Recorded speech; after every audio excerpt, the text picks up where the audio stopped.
Magandang araw sa lahat. For today's video ay bibisitahin natin ang ating tripod 2, yung pinakauna nating tanim. Yung nakaraang vlog natin ay 90%. So sa ngayon guys ay bibisitahin natin upang makita natin kung ano na ang development. Pero sa hindi pa, paki-subscribe naman po sa mga baguhan lang dito sa aking YouTube channel. Sana'y matulungan nyo akong dumami-dami tayo dito guys. Alam nyo naman, ang YouTuber ay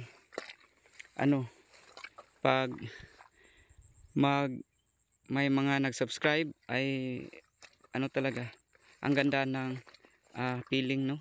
Pag may nagdagdag na mga subscriber. Sana i-consider nyo akong mag-subscribe kayo dito sa atin upang dumami-dami tayo dito.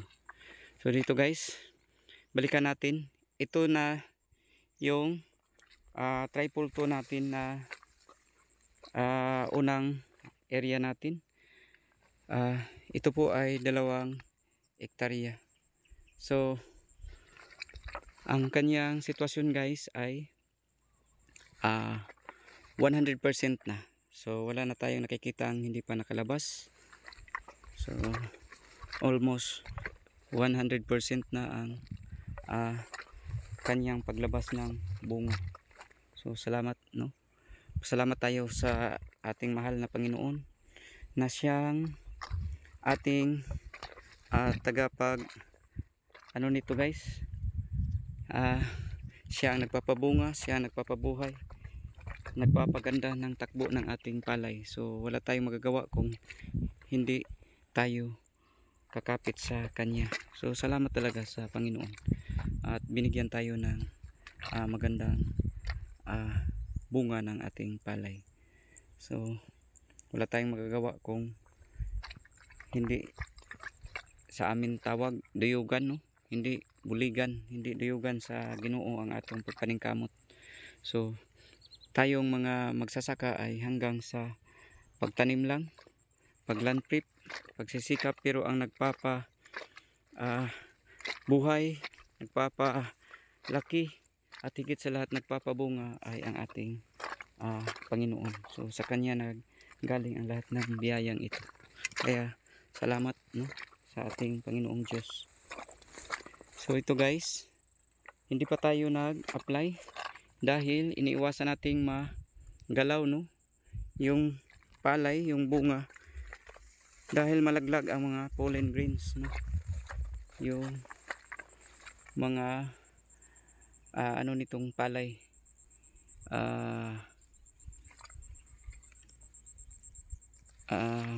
Parang siya guys, hindi natin makikita ngayon dahil ang aga pa, pero kung mainit na to, may mga abo, parang abo siya guys, na ito guys, oh, pag malaglag to, ayan, so may mga pink, medyo pink ang kulay nito, ayan. So pag malaglag, masasayang. So hindi natin dahil nagdevelop pa ito ng kanyang butil. So ito guys, may nakikita kayong tayong piyangaw, ayan, piyangaw na nagdadapo, pero hindi pa ito makapag damage guys, dahil wala pa siyang makakain ito. So hindi pa tayo mag-apply nito, lang tayo, pakunti-kunti lang naman. So kung mag-apply tayo, usik lang, no? Usik lang ang ating in-apply na input, or kaya pang patay dangan, dahil hindi pa, pakunti-kunti lang pa. So hindi pa naman makapag-damage yan.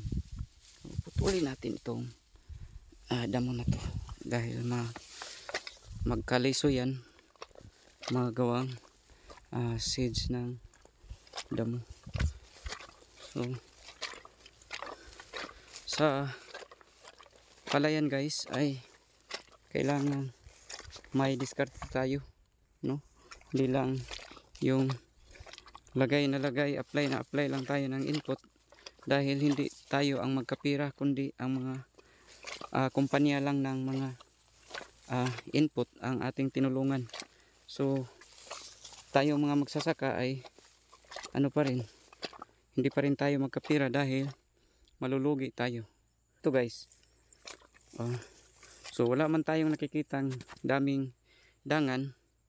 Yung piyangaw, yung rice bag ay pila lang, 2 piraso lang ang nakikita natin. So hindi na, at may mga bao-bao pa naman nito guys. So may mga at saka gagamba na siyang kukonsumo nito mga dangan na to. So saka na tayo mag-apply kung marami-rami na or makapinsala na. So sa ngayon hindi pa, dahil wala pa silang mapinsala. Yan guys, salamat at 100% na nakalabas na ang bunga. So monitor na natin to bawat 3 araw or 4 na araw, dahil ang kunin muna natin itong sa damo, dahil kung maliliit tayo pag may may mga dangan, so masasayang ang ating hago or pagsisikap nito. So ang ganda ng butil guys, ayan, yung unang nakalabas ay lugdang na, kung sa amin pa lugdang na. Sa ganitong sitwasyon guys, ito ay masisira na to ng piyangaw. So meaning, dahil walang sira or may may kunti man, so kunti lang ang piyangaw.